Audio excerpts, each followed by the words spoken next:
Okay.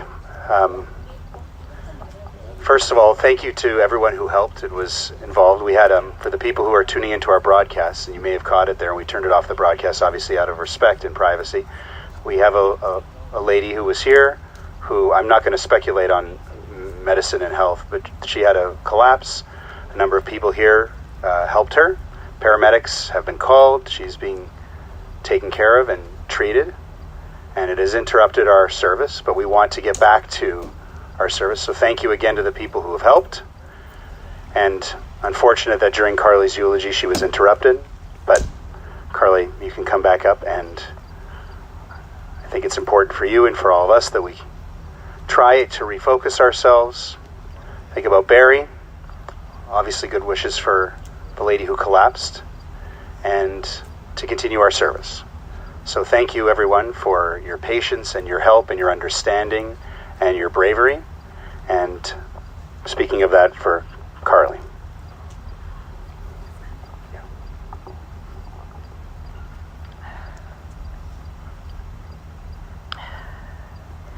I remember many adventures, just the two of us.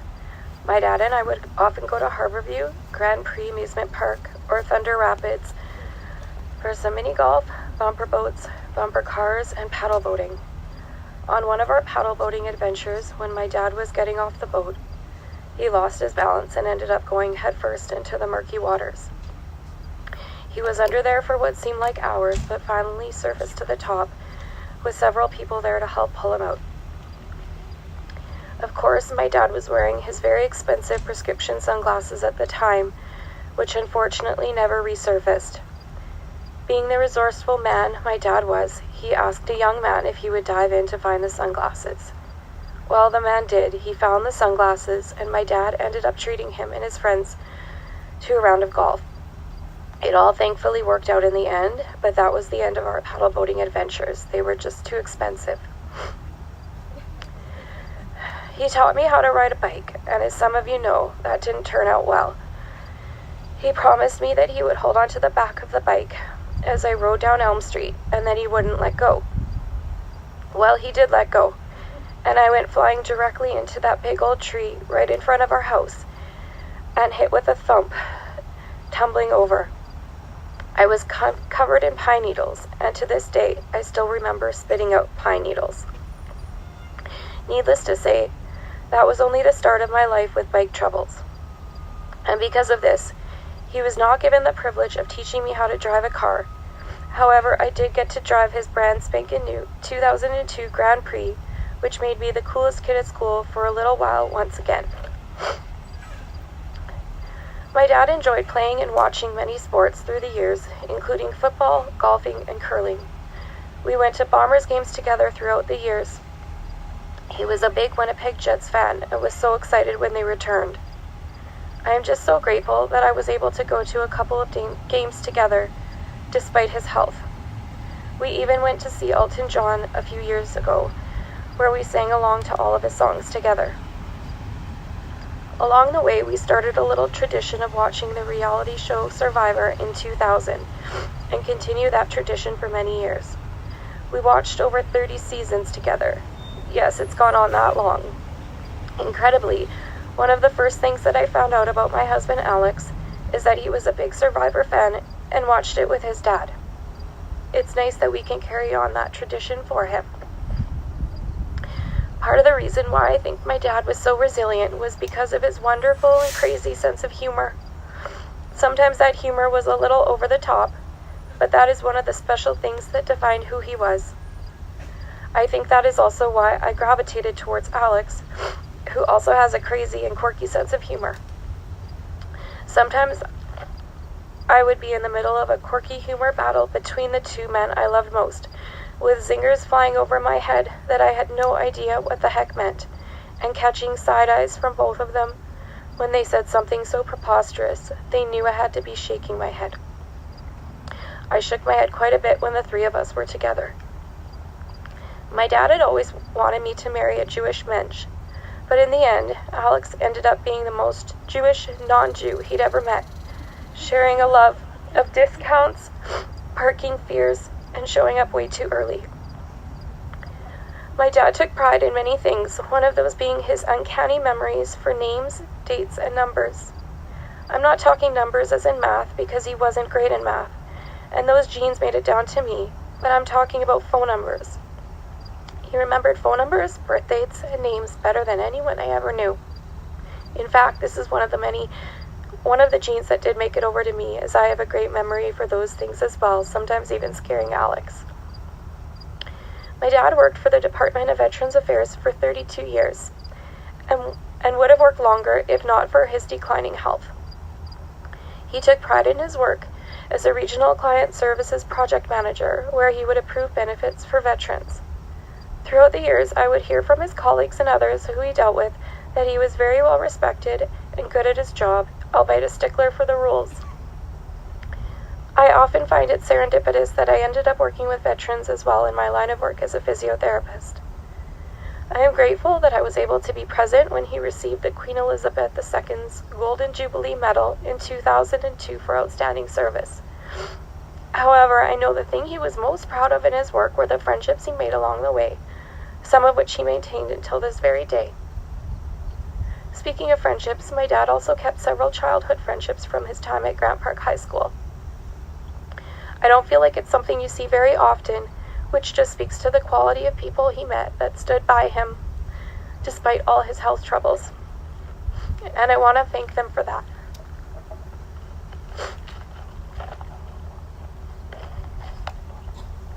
Oh, jeez.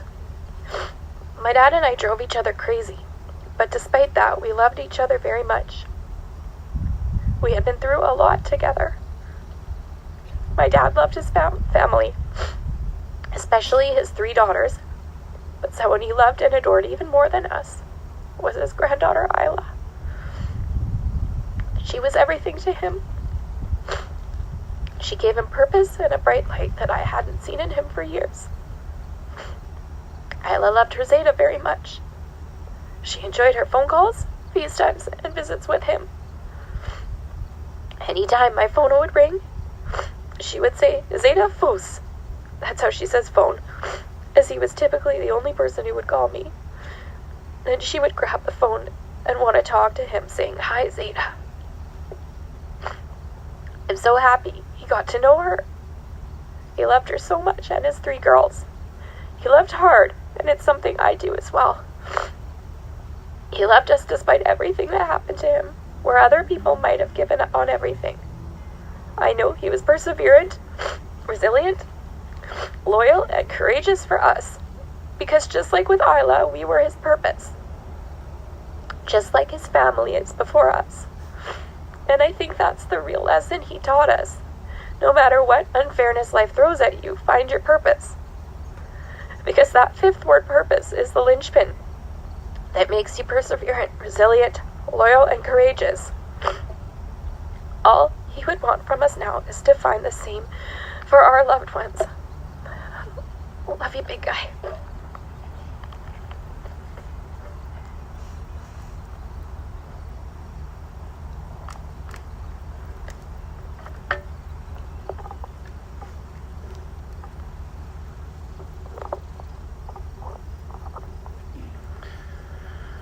Thank you, Marlene and Shaarey and Brenley and Carly. Your eulogies were heartfelt and beautiful.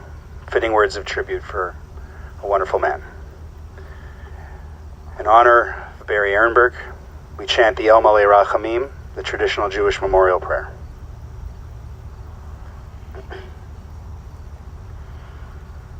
El Malei Rachamim, Shochein Bameromim, Hamtzei Menucha Nechona Tachat Kanfei Hashchina B'malot Kedoshim Uteorim Kezohar Arakia Mazhirim Nishmat Binyamin Ben Yosef Vechana Shelach Leolamo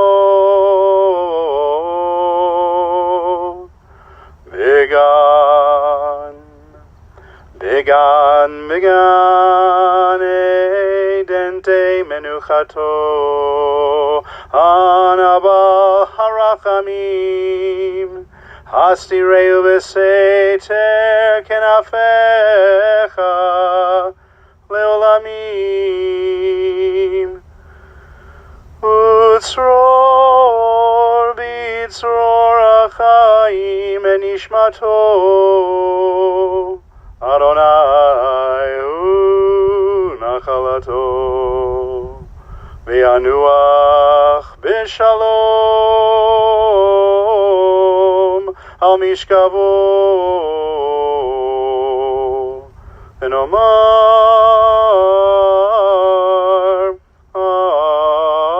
Amen. Exalted, compassionate God, grant infinite rest in your sheltering presence among the holy and the pure to the soul of Barry Erenberg, the son of Joseph and Anne, who has gone to his eternal home. Merciful One, we ask that he find perfect peace in your eternal embrace. May his soul be bound up in the bond of life. May he rest in peace. And let us say, Amen. Thank you again, everyone, for being here, for tuning in, for helping us to remember and to honor Barry Erenberg. We want you to continue to reach out to his family, text messages, emails, phone calls. There will be a meal of consolation immediately following this service at Temple Shalom, 1077 Grant Avenue, where the Shaarey Zedek Synagogue is holding its services and meals and other events during their renovation and construction. That's Temple Shalom on Grant Avenue. We can head there after the service. Take your time, of course, to see each other and comfort each other, but we can head there for a meal, continuing to honor Barry, but also turning our thoughts to comforting his family, his loved ones, who have now entered into a period of grief and mourning. This will continue with Shiva, which will be observed with visits on Sunday and Monday afternoon from 12 to 3 at Carly and Alex's home. The address is 1010 Wilkes Avenue, 1010 Wilkes. They are townhouse number 69. That's again 1010 Wilkes, unit 69, and Sunday and Monday from 12 to 3 both days. In a moment, we will turn to the words of Mourner's Kaddish to conclude our service, and then the familiar ritual of shoveling earth into the grave. The family will lead us, and then everyone is invited to participate. There are different customs in different cemeteries and at different Jewish funerals, depending on where you go. You'll see most people pour 3 shovelfuls of earth, but some people use the front of the shovel, some people use the back, as if reluctant. Some people will pass the shovel to the next person in line. Other people will return it to the earth. Whatever the custom with which you're familiar, we always say we invite you to embrace so that this ritual takes on meaning. If you want to participate, again, after the family, we can line up on both sides. We have multiple shovels. You'll see you can line up on both sides. If you want to participate, but you feel like the shovel might be too heavy and you don't want to, you may not be able to see on that side, but on my side where I'm pointing, there's a pail, and inside a small shovel with sand, so that people who still want to participate with this mitzvah can do that. It's a mitzvah, what we call in Jewish tradition, a mitzvah, a righteous act, a selfless act. We do without any hope of any reward. It's a way of upholding the highest form of respect in Jewish tradition of caring for our loved ones until the very end, which means accompanying them to their final resting place and then participating in their burial with our own hands. We believe this strongly in Judaism, that our loved ones deserve to be buried by the hands which once held their hands. Kind, knowing, full of sorrow, but still the hands of friends, family, and community. So again, though it is a painful act, we remind ourselves it's one born of love and compassion for someone who meant so much to many people, and a way to honor him. Earlier in the service with the family, and now again we say the words of Job, who is the epitome of suffering in Jewish tradition. Adonai natan v'Adonai lakach, Yehi Shem Adonai mevorach. God has given, God has taken, blessed be the name of God. In some ways, Barry was like Job in his suffering. We are blessed and fortunate for the times that we were able to know him and be together. God gives, God takes. Through it all, we bless God's name, and we mark that the memory of Barry Erenberg should and will be for a blessing, and that his essence will never leave the hearts and souls that he did touch throughout his life. The Mourner's Kaddish. Yitgadal v'yitgadash shemei Rabah, be'alma divra chirutei v'yamlich malchutei, b'chayechon uv'yomechon uv'chayei dechol beit Yisrael, ba'agala uv'izman kari v'imru amen. Yehei shmei Rabah mivarach le'olam u'lamei almaya. Yitbarach v'yishtabach v'yitpa'ar v'yitromam v'yitnaseh v'yithadar v'yitale v'yithalal shemei dekudsha b'richu. Le'ela min kol birchata v'shirata tushbechata v'nechemata da'amiran be'alma v'imru amen. Yehei shlama Rabah min shemaya v'chayim aleinu v'al kol Yisrael v'imru amen. Oseh shalom bimromav hu ya'aseh shalom aleinu v'al kol Yisrael v'imru amen. May the one who creates peace and harmony on high bring peace and harmony to us, to all Israel, and to all humanity, as again together we can say amen. And to the family we offer these words, Hamakom yinachem etchem betoch sha'ar avelei Tzion v'Yerushalayim. Traditional words of comfort that translate to, may you be comforted and consoled. May God comfort and console you among all those who are or who have ever been in mourning in our community. Thank you again to everyone for being here, for tuning in. Thank you to our pallbearers. Thank you to the family for this honor. And I invite the family to come forward and to lead us.